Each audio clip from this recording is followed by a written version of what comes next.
এই সুন্দরী পিঠাটা দেখার পর অনেকেই আমার কাছে জানতে চেয়েছেন, আপু এই পিঠাটা আমি কিভাবে বানিয়েছি এবং এইটা আমি রান্না করেছি কিভাবে।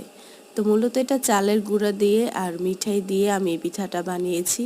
আর এই পিঠাটা কিন্তু যে আমরা অনেকেই কিন্তু পিঠার ডিজাইনের খাজ থাকে, তো সেই খাজের মাধ্যমে কিন্তু আমি এই পিঠাটা তৈরি করেছি। আবার অনেকেই জানতে চেয়েছেন এটা কুক করেছি কিভাবে। এটা আমি চুলায় পানির ভাপে কুক করেছি। যাদের স্টিমার আছে তারা স্টিম করে নিতে পারেন, এবং যাদের কাছে স্টিমার নেই তারা কিন্তু আমার মতো এরকম বড় পাতিলে একটা সুতি কাপড় দিয়ে কিন্তু স্টিম করে নিতে পারেন। চালের গুঁড়া এবং মিঠাই একসাথে জাল করে সুন্দর করে যেরকম আমরা রুটির কাই করি সেই কাই করে নিয়েছি। তারপরে ভিতরে যে আমরা পাটিসাপটা পিঠা বানাই সেরকম করে আমি নারিকেল, মিঠাই, চিনি, দুধ দিয়ে একটা ক্ষীর তৈরি করেছি। সেটা ভিতরে দিয়ে খাজের মাধ্যমে আমি এই পিঠাটা তৈরি করেছি।